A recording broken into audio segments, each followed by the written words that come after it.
Sometimes looking at things from a new perspective is so easy and fluid and expansive. And sometimes it's a lot of hard work.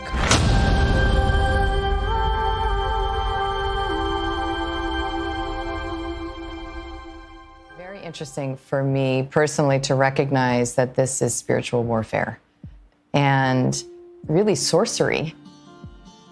The power of words as spells, as literal spells that are cast, and neurolinguistic programming and other areas of psychology have explored, how powerful a three-word phrase could be, safer at home, right? That when we are marinating in these iterated phrases and we hear them and see them and read them, that they subliminally impact us in the same way that a spell cast would, really, where we are not conscious of our experience of manipulation.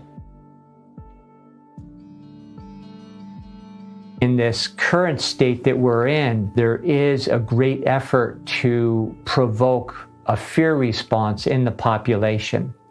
And that in and of itself is going to create ill health. And when you get into other realms of physics, we can even explain at great length how that will create very exact changes in our biology and even become a self-fulfilling prophecy that will create the very symptoms that are then blamed on a microbe that's so-called going through the population. Thoughts create things, good and bad. Our thoughts are very powerful. We have so much trauma installed within us, potentially accidental or inherited intergenerationally from previous generations who, for example, experienced the horrors of war. So when we have that installed in us, we haven't resolved our own traumas, it is so easy to trigger the fear response, under the auspices of trying to save us from deadly particles. And so I think ultimately when we can attain healing and sovereignty within our own self, we become less susceptible to what is fundamentally irrational fear. This most inhumane behavior and treatment of obstructing the two airways, the nose and the mouth, that we need in order to breathe and to take in oxygen. And to then be told that somehow this is virtuous, is evil at its best, or do I say worst? We're under a spell. The spell is materialism. That's the science that we're told is real. When we're so fixated on the germ theory, we stop looking at other causes and we never really find a solution. I think we should try to see the reality for what it is and then act with courage and intelligence. I'm not let down by the politicians, the big corporations. I didn't trust them to begin with. What I am disappointed by are the Americans who are giving into this Faustian bargain without putting up a fight, without standing up, without pushing back against the lies. That actually surprises me. I did not expect so many Americans to be so compliant with the bargain. With children, it's just absolutely criminal what we're doing to them because they, more than anybody, are in a very formative stage where they need that face-to-face contact. They need to be able to read the expressions on our face and not feel that there is something wrong with them, flawed in their biology. This is all about fear. And if people were not afraid, you would see this disappear literally overnight. There is no existence of a virus, and unfortunately you need a child to be able to point to the emperor and say he's got no clothes on. Once we can understand that it's a model that is bankrupt, that's built on fraud and misinterpretation, then we can liberate ourselves from it and move towards something much more truthful.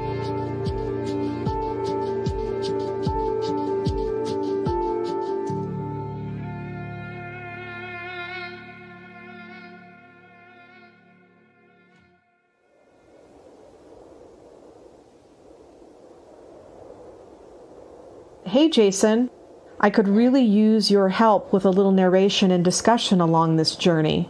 My pleasure. I'm sure we won't find all of the answers, but as we explore, hopefully we'll be able to identify that which isn't. Which opens up the door to discovering that which is.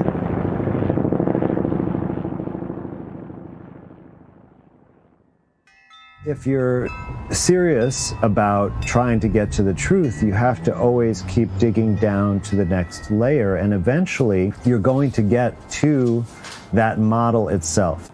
The interesting thing about the germ theory, it was formulated in the 1800s. The two main proponents were Louis Pasteur and Robert Koch. Basically, they said there's one germ for every disease, one microorganism for every disease. And if they couldn't find the microorganism, they said, well, it's too small to see in our microscopes. We'll just call it a virus, which means poison.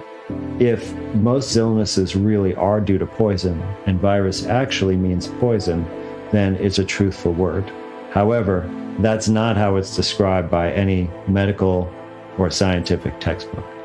It's a problematic word. It's been completely changed in the modern era to refer to some sort of particle containing genetic material that causes illness and is contagious. This simply has never been proven to be the case.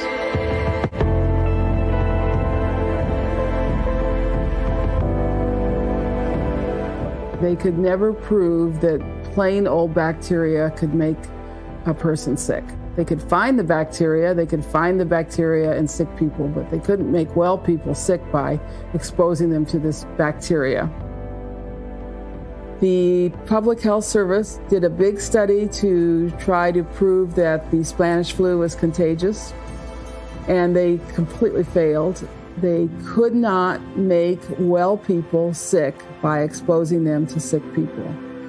They took blood from sick people and put it in well people. They had sick people spit on well people. They had mucus from sick people and squirted it into the well people. And in not one case could they make a healthy person sick by exposure to a sick person. Jason, let's take a look at this paper and see for ourselves. Okay, so we've got Boston Harbor volunteers from the Navy. Okay, volunteers, around 30 years old, all were in good physical condition. Right, 100 of them. Okay, so they administered Pfeiffer's bacillus in a moderate amount into the nostrils of a few of the volunteers. Let's see, this particular 1 cc sprayed into each nostril and into the throat while inspiring and on the eye. None of these took sick. Good Lord. Nostril is blown vigorously into the tray. This is then repeated with the other nostril. The patient then gargles with the solution. Next was injections of blood. 10 cc's of whole blood were injected into each of the 10 volunteers. None of them took sick in any way. The volunteer was led up to the patient's bed, shook hands, got as close as possible. Then the patient breathed out as hard as he could while the volunteer was muzzle to muzzle with him.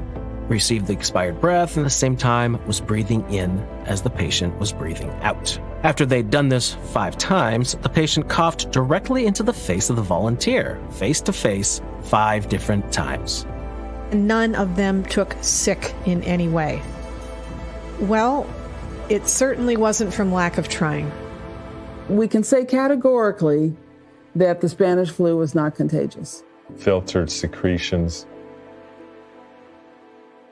36 hours, a young man's temperature rose and remained above normal for a week. Tested positive for strep throat. Germ theory is the theory that states that there is a germ, which is some kind of microscopic organism that comes from the outside, invades our bodies, and causes disease. Viruses are one alleged type of can't reproduce. It can't move on its own. It cannot take things in that it eats and has metabolism or respiration. Bacteria can do all those things. We usually find them in association with disease. Find bacteria, and that's because one of the many roles of bacteria is to clean up dead tissue. And when you have dead or inflamed, dying tissue, the bacteria appear. That is one of their important roles in life. But to blame the disease on the bacteria is like blaming maggots for killing the dog, because you always find maggots on the dead dog. Maggots only eat dead tissue. They will not eat live tissue. We know this from maggot therapy, where they put maggots on wounds that won't heal. Blaming the disease on the bacteria is like telling people that the dog died because it was attacked by maggots, you know. Many times when the narrative is not truthful about something, there's something particular about the words and language. And what I mean specifically is that meanings are inverted. And whenever I see inversions of meanings, it causes suspicion, and almost always there's something there. Germ means a new budding or new growth or new life. And that's why we germinate seeds to grow it every season anew. And that's why the germ cells of our body are the egg and the sperm cells that bring on our next generation. Changing the meaning to an invasive, microscopic organism that will make you sick and even kill you, it's the opposite meaning.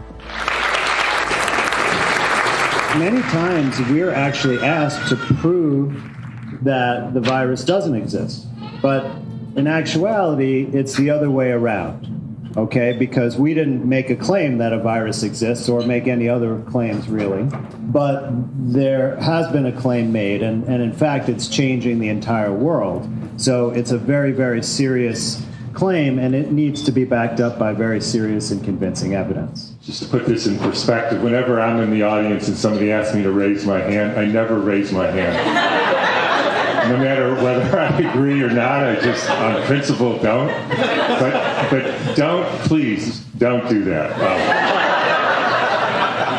How many of you in this room think that the 9/11 story that we've been told is the whole truth and nothing but the truth? Please raise your hand if you think that. Right, nobody thinks that.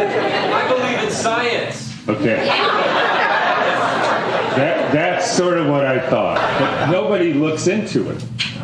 There is no investigation. There is no forensic. You could say, well, I don't necessarily know, although I'm sure a lot of you have ideas, what happened. But it can't possibly be that. We can't find the virus. We already know that. And then it supposedly attaches to the receptor in a cell membrane. There's now currently 17 different theories as to what a cell membrane is made of. So some people say it's a lipid bilayer. Some people say it's a fluid mosaic model, and there's 15 other theories. And as I've said over and over, the reason there's 17 models of a cell membrane and only one model of a schnauzer, as a dog, is because everybody knows what a schnauzer is. You can see it, and nobody has ever seen a living cell membrane. Nobody. This is important because something like 50 to 80% of our current pharmaceuticals are meant to work on interaction with receptors in the cell membrane, like opiate receptors and serotonin receptors for all the antidepressants and all the other ones. So it would be nice to confirm that actually these receptors in fact exist. You use the fake virus to create a fake test. You use it to restrict freedoms such as business closures, lockdowns, and quarantine. You restrict travel, the mask ritual, and of course the vaccine, which some feel is the one of the penultimate goals. So if you can demonstrate that there isn't a virus causing a disease, then you immediately know all of these things are unnecessary and inappropriate. You don't have to evaluate them any further. Virus model, everybody knows it's design, right? Being taught or being generated in the computer does not matter. But and now it becomes really interesting. If you go into every single paper on SARS-CoV-2, any other virus which is shown in the electron microscope, you'll find in the description that this particle photographed never ever has been used to be biochemically characterized. There's no known genetic sequence. Of course, how could you know the genetic sequence of something you haven't shown to exist? There are no mutations or genetic variants, of course, because there's no original. There's no way to develop a test. What would you base the test on? And there's no way to demonstrate that this imaginary particle causes a disease because it hasn't been shown to actually exist.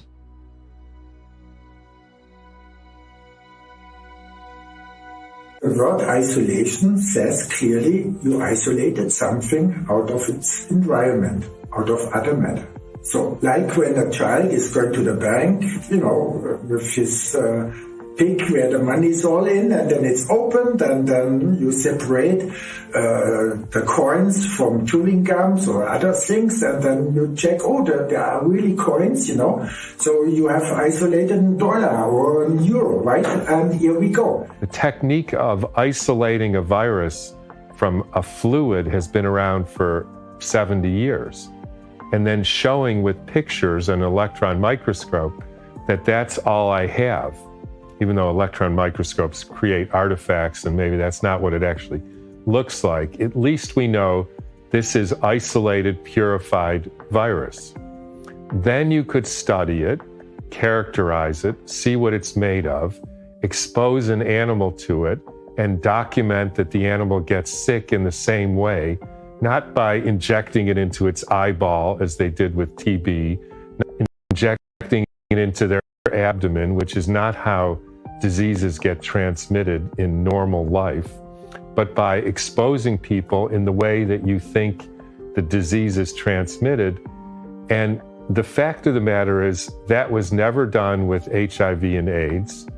In fact, there's been awards for $100,000 for anybody to show isolated HIV particles from somebody with AIDS. They can't do it. It's simply not there. It hasn't been done for measles. It hasn't been done for Ebola, Zika. It hasn't been done for SARS-CoV-2.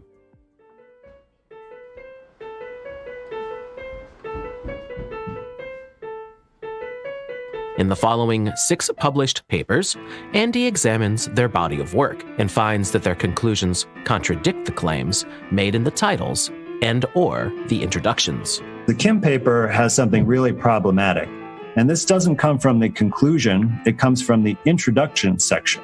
And they said that a new coronavirus was identified as the causative agent of this unexplained pneumonia in January 2020. Now, this is a very bold statement. This is reference number 7. It doesn't say anything about causation anywhere. In the introduction, it says a novel coronavirus is associated with human-to-human transition and severe human infection. So once again, association is not causation. And in its conclusion, it talks about potential association. So in other words, there's some kind of association. We need more research. We haven't proven anything. They gave a reference, and it's not in the reference. This is a serious ethical violation here to make such an important claim. All of the world policies are based upon this claim that it is a causative agent, and they cannot reference any science to back that up whatsoever.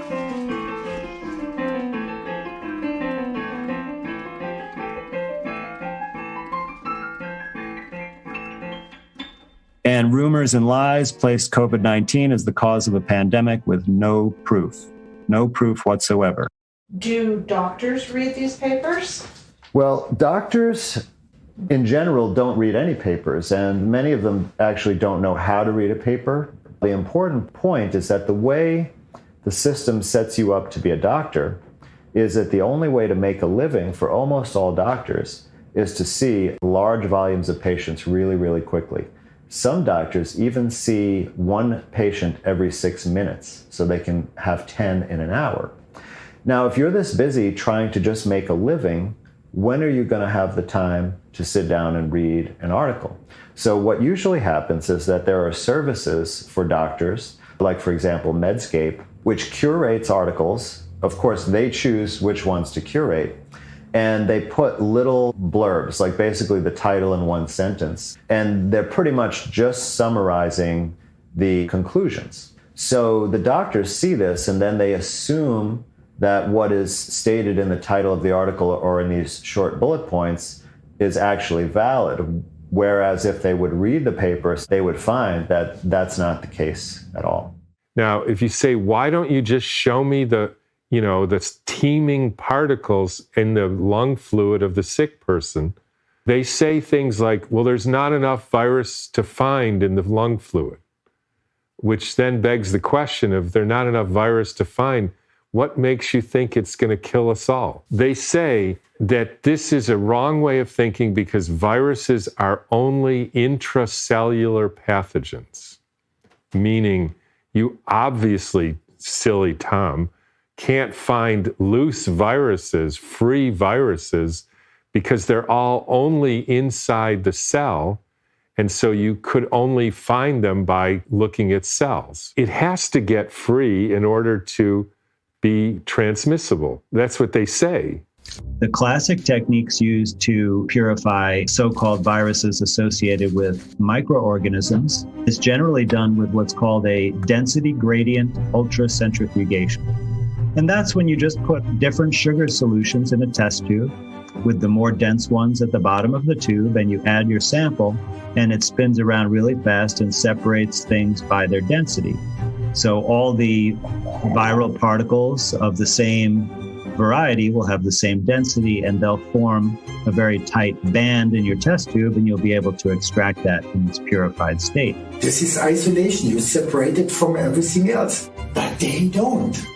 What they are saying, it's an isolation when they are able to induce an effect in the test tube.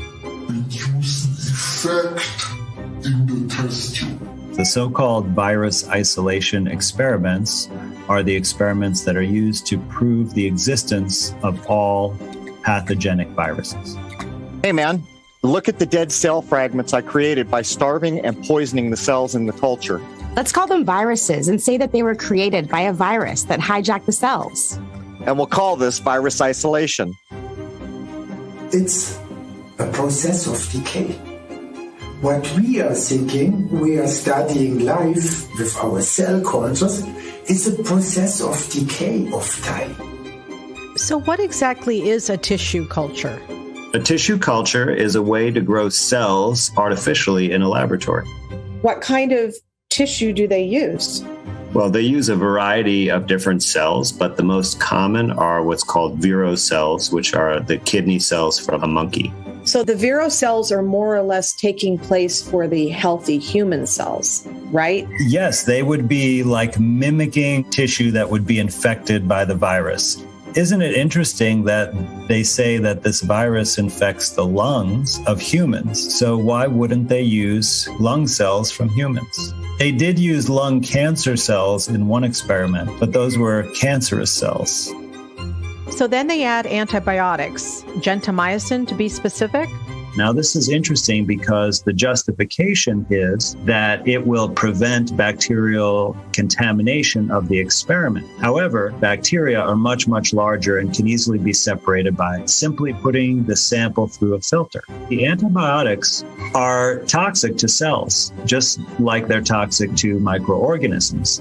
And in these experiments where almost all of them use monkey kidney cells, they also use specific antibiotics that are known to be toxic to kidney cells. So this essentially acts to poison the cell culture, and if is not the main factor, it certainly is a strong contributing factor for the damage that is seen and said and attributed to be from viruses. So we have vero cells and we have antibiotics. What about the bovine fetal calf serum? This process of dying you can only slow down with fetal sera. Sera from fetal human being, from fetal mammals. I mean, incredible.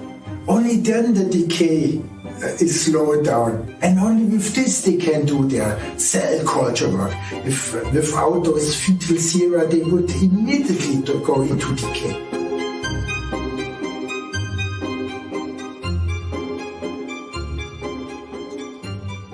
So why is it said that the cultures are starved? It does not have the full complement of nutrition. So it would be like us being on a special modified diet, a low-calorie diet or a bread and water diet or an elimination diet, something that will keep us alive but will not make us optimally healthy. So the culture's now basically toxic and starved. Now what happens? Well, in these so-called virus isolation experiments, which are really tissue culture experiments, they add the body fluid from a person who is alleged to be sick with this illness caused by an alleged virus. They add that to the cell culture. And then they show that over time, the cells in the cell culture become damaged and disintegrate into particles, as all damaged and dying cells do. But they say that it's caused by a virus. Now, since there are many, many things in the body fluid from a sick person, how do we know that one of those other things besides a virus, which, by the way, we don't even know there's a virus in there for sure, we only have suspicion. How do we know it's not one of those other components? Because we're talking about fluid from a dead and dying part of the body that's diseased. So now that the sample is in the culture flask, do they just wait to see what happens? They watch it until they get what they call cytopathic effects, which are changes in the shape of the cells that they can see under the microscope that indicate the cells are damaged and dying. Why the tissues and cells are dying in the test tube? Because they are intoxicated with highly toxic antibiotics. They starve to death because they are reducing the nutritions. And that's the reason why it's dying in the test tube. In the virology literature, the word isolate, they once again invert the meaning. And instead of separate from other things, what they mean is add to more things. So in other words, increase the complexity of the mixture rather than purify out a single component so you can study it. So, Andy, why don't they just look at the cell culture by itself and see if those monkey kidney cells die before they put any sample from anybody in there? Well, it would overturn the whole virus theory. That would upset huge commercial interests. The pharmaceutical industry would be crushed because vaccines are a huge portion of their revenue. Can we get some context for pricing, like say per gallon? A gallon of gas, $4.13. A gallon of organic milk, roughly $7. A gallon of injection, a little harder to calculate as the costs fluctuate, currently set at pandemic prices, expected to go up soon.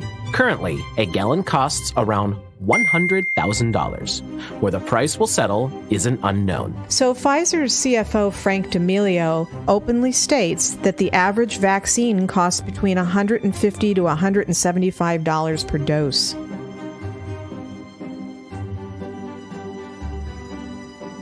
The study of viruses and virology is especially surprising because they don't use some of the most basic scientific methods to make sure that you don't confuse the meaning of the results.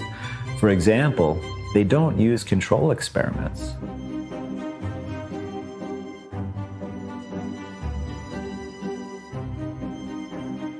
So their own conditions, which they never controlled with control experiments, are the cause that the cells and tissues, the test tubes, are dying. So what about the, quote, virus photos we see? When you actually see microscope pictures, a lot of those are computer-generated images, CGI, to depict what they think or imagine a particular virus looks like.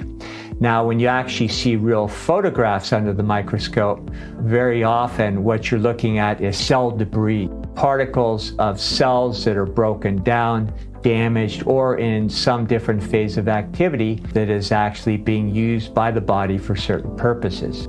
This is very exciting information which we explore in part 2. Meanwhile, what are the different types of microscopy? If we're using conventional methods, we stain slides, and depending on the type of microscope and the type of resolution, we'll see different things. For instance, in normal histological studies, you'll put on stains to bring out certain elements. Live cell microscopy, which is what I've done all these years, it allows you to see things in their alive state. Now, the resolution isn't anywhere near an electron light microscope, but at the same time, you see things in their alive state. And the electron microscope? The electron microscope is not photographing life. You have to kill the tissue, spread it on a slide, and stain it with a metallic dye, because what the microscope picks up is metal. It doesn't pick up tissue.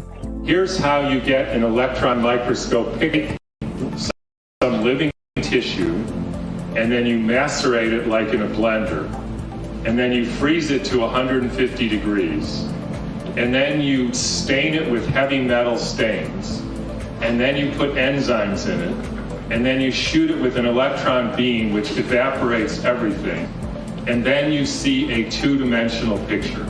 So what is seen is dead.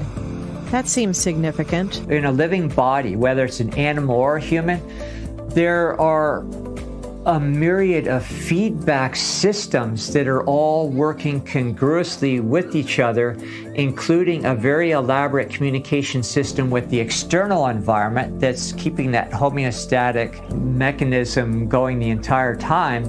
And if you take a few cells out of a body, put it into an in vitro contrived situation, that has nothing to do with a real body in real life. You're eliminating all these other factors. I'm not saying there's maybe not a time and place for those kinds of studies and that maybe we can't learn something, but no way on earth are you going to be able to make sense out of that and directly translate that into a living body with a consciousness, animal or human. It's really silly. So like a ribosome is always a perfect circle, which can't possibly be after something was put in a blender. You know, even if it was a perfect circle on a two-dimensional picture means it was a sphere in real life. And if you put an orange in a blender, it's never going to make perfect circles. This is a good time to raise the issue of artifacts. A defect in an image that appears as a result of the technology and methods used to create and process the image. Dyes, for example, can and do create artifacts. Heavy metal stains displace the molecules that you're looking at in the sample. So you're not actually seeing a protein or a membrane. What you're seeing is heavy metals in the block of tissues that you're looking at. It's almost as if you're looking at the shadow of an object rather than the object itself. And you're trying to learn from the shadow without having the real thing. When you see the halo around the micrograph of the supposed coronavirus, you don't see a halo, you see black dots within the circle. Okay. And those have been actually identified as a human protein called clathrin. They're in the kidneys, they're in the lungs. That protein is sort of ubiquitous. Is that the corona thing that they call? Those are the spikes. The spikes. So they're not a spike protein? They are not a spike protein. What is a spike protein? Spike protein, best we can figure, is some protein that's attached to a certain sequence that has been synthesized in a laboratory. And the virus is basically the cover story or the patsy. Essentially, they made a protein that has a certain homology with another protein called syncytin, which is found like in ovaries and testicles and uterus and blood vessels. And it seems to be similar to that protein, although they changed it a little bit. And so they made it into basically a toxin. And then they're trying to inject a sequence of RNA to make you make that toxin. And then I think they figured somebody might say, hey, where did I get that toxin from? And so they'll say, well, you got it because you had a virus. And the virus has that protein on it. So the coronavirus is the patsy, or the spike protein. And then they inject you with a sequence to make you make it. Why? Because the coronavirus has it, and so that's what gets you immune to the coronavirus. It's a brilliant story. It really is. So this is what they were doing in those gain of function labs when... Probably. They bamboozled the entire, quote, anti-vax community. Not surprising. Well, that's part of the genius of the plan. Yes.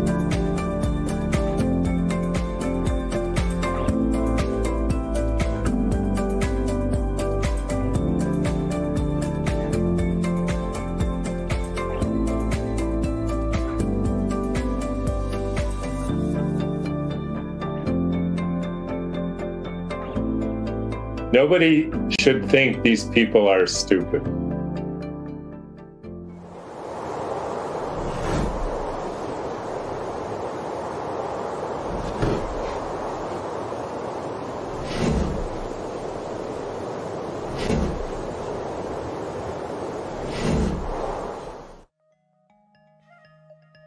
So what happened in Wuhan?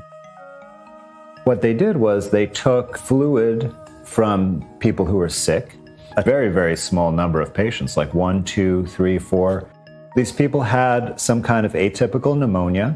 What they tell us about how viruses cause disease is that they come and invade, and then they use our host cells, like our human lung cells, if it's a lung infection, to make more virus particles. And they make so many inside our lung cells that our lung cells explode and then release, millions of virus particles.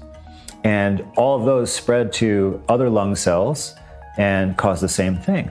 So you would think if that process was really what was happening, if you pull out that lung fluid and look under the microscope, you're just gonna see tons and tons of virus bodies or virus particles. And they should all look identical, and they're all freshly made as part of this infection. But that's not what happens at all. They don't even look in the fluid for any virus bodies. It's kind of astounding, actually. That's absolutely correct. And it's also not the first time. We don't look for the virus in the blood of AIDS patients. We don't look for the virus in the exudate from lesions from measles patients. Instead, what they do is they have a test, a PCR genetic test. It's not really a test, it's actually a research tool. And what it allows them to do is amplify pieces of DNA that are present in only tiny, tiny amounts, like a needle in the haystack. And this technique, PCR, can make that one needle turn into 1 million needles. They take this lung fluid, right, which has all kinds of DNA and RNA and genetic material in it, human cells of various types, maybe extracellular particles. There's bacteria, many different species of bacteria in your lungs, or fungi, all different kinds of things, including all these sequences that they say are virus sequences present in our body all the time. Now, what are the sequences they're looking for? Well, they're actually predetermined. They have a computer database that has all of these sequences that they all determined. So with the SARS-CoV-2 virus, they said, well, this respiratory illness, it's just like SARS was, right? Which SARS was the outbreak in 2003 that they said was also associated with a novel coronavirus, the so-called SARS-CoV-1. And guess what? They found some sequences, but they were only about 80% similar to the old SARS virus. But nonetheless, they said, you know what? That's good enough. We'll just put aside the fact that humans and chimpanzees are 98% similar in their sequences, and these only being 80%, they'll still call them the same thing. So they examine lung fluid from sick people with a PCR test, which finds sequences. Where did the first sequence originate? I mean, don't they need something to compare new sequences to? They claim that these are genomic sequences, but if they never isolated anything from an organism, what is going on? They don't actually have the genome of an organism. What they have is a computer model of a theoretical genome of a theoretical organism that hasn't been proven. It's a mental construct nowadays done with huge computer programs, because they have a huge number of smaller molecules adding up to each other. Before we dive in here, it makes sense to build a little foundational understanding to better comprehend next-generation sequencing. You've heard that we have genes, and what a gene is just a code of letters that basically specify a specific molecule, okay? And that molecule is usually a protein, and it has a specific function. The code that makes up the genes has 4 letters or 4 bases, and it's a combination of those 4 letters that goes into the sequence. Also known as nucleotides or base pairs. C's are always paired with G's, and A's are always paired with T's. But the order of the very long sequence is, unique to that organism being sequenced. Hello, spit, thank you. All this information is stored in chromosomes, and the totality of all this information is called its genome.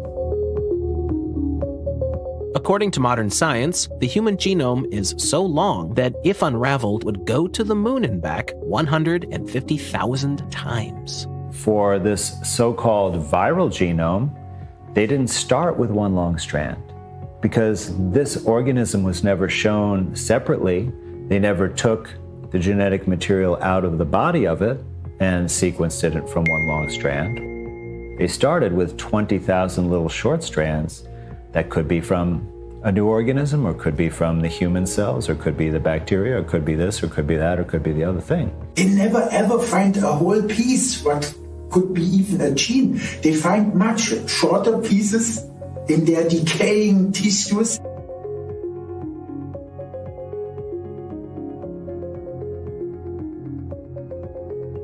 My name is Marcelina Cravat. Just call me Einak.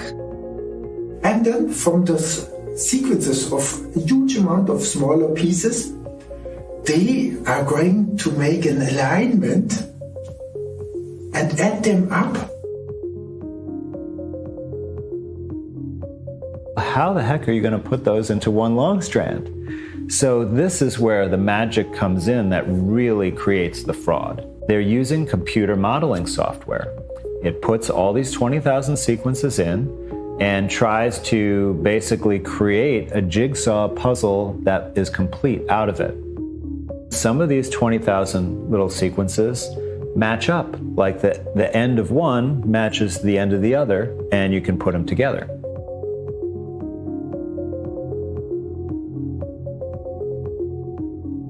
And then they believe, adding up the smaller pieces to a bigger one, we have the genetic material.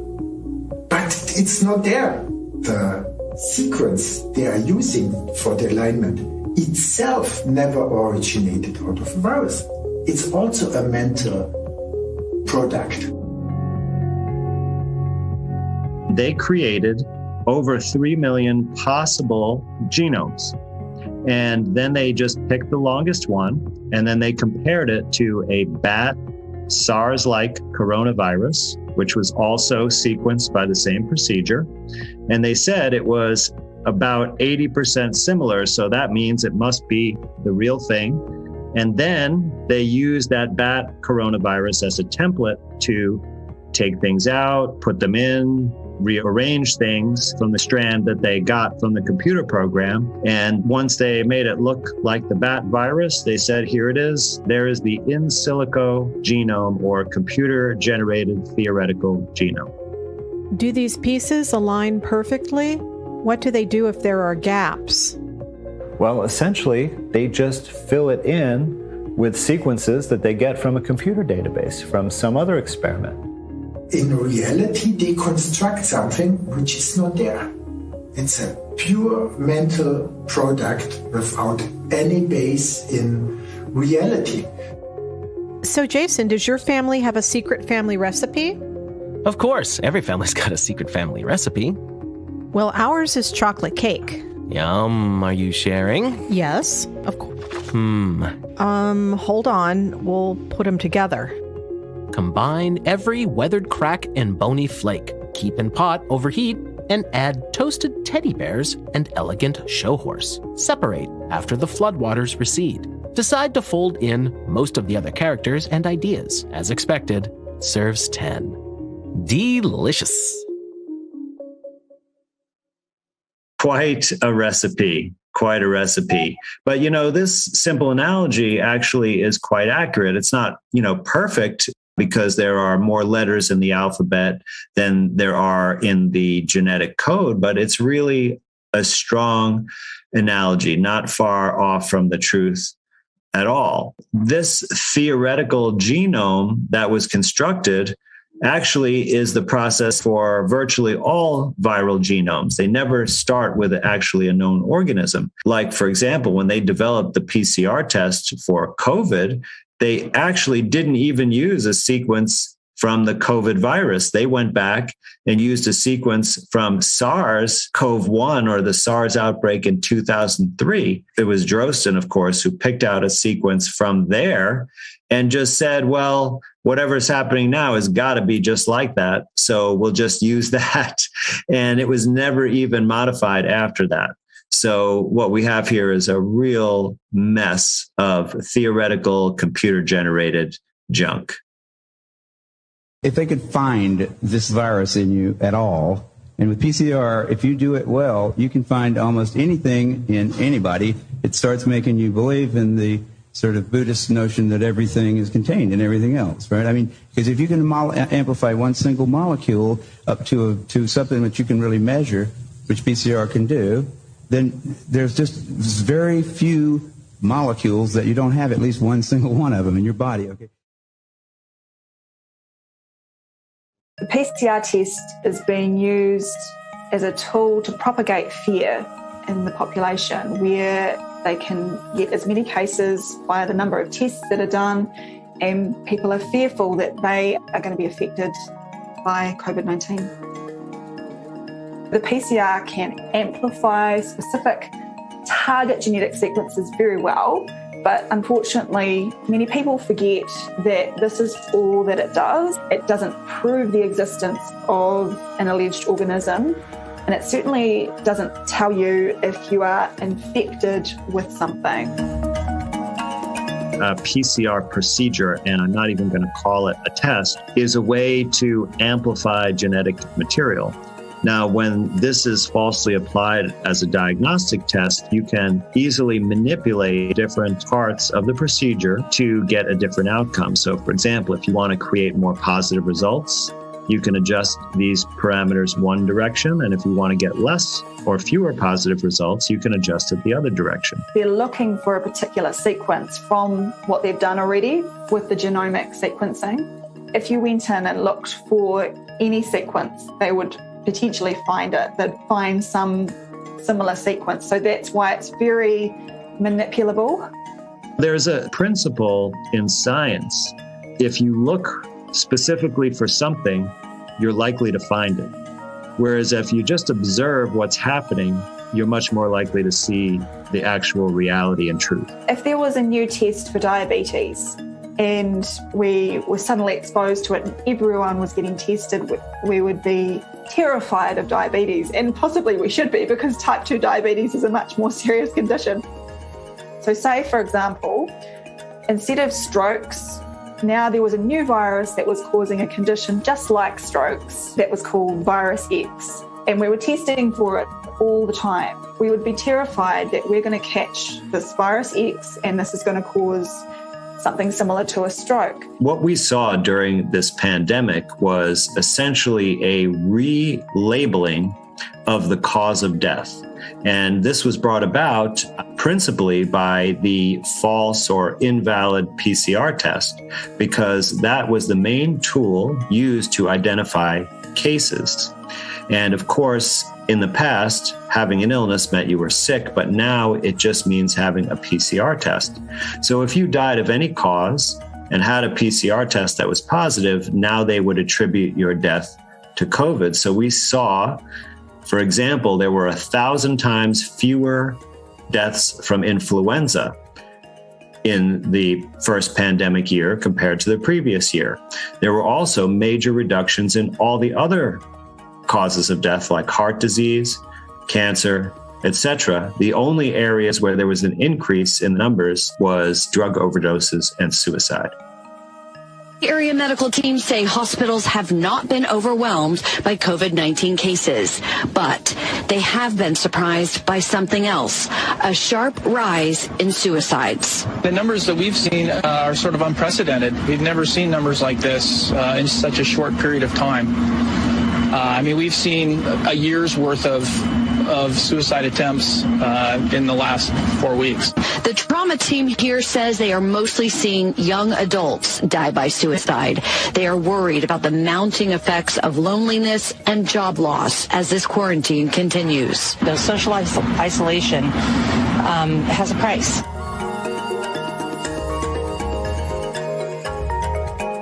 Jason, another huge thing that seems to have gone overlooked is the striking similarity this whole fear-demic has with the AIDS epidemic. Yes, more or less a template of death diagnosis with fraudulent tests with the same players in charge. This topic deserves a whole episode. There was no new disease, but simply a new test, in that case, the so-called HIV antibody test. In 1 week, people were being diagnosed with conditions such as tuberculosis, and the next week they were said to have HIV infection because their blood was positive for HIV antibodies. And for COVID-19, the same pattern has happened. And to this day, there are no specific clinical features or investigations outside of the PCR that make up the diagnosis of COVID-19. And this has been pointed out in a Cochrane collaboration review. So there is no evidence of a new condition. We simply have a new PCR test. When people realise that a positive PCR test doesn't have any validity, it literally is meaningless. Everything else unravels because then there are no conditions of COVID-19 and there's no need for treatment with vaccines or preventative treatment. It is simply a PCR test pandemic, and the cure is to stop using these tests, which are not fit for purpose. Well, Jason, it sure looks like we've got an awful lot riding on a theory. Well, theories can be perceived as a lifeline when fear is the motivating force. And that science has not to date ever isolated a virus taken from a sick organism is a fact. Right. I hope people will really start to understand the responsibility of consent. It is the only thing that makes this global nightmare real.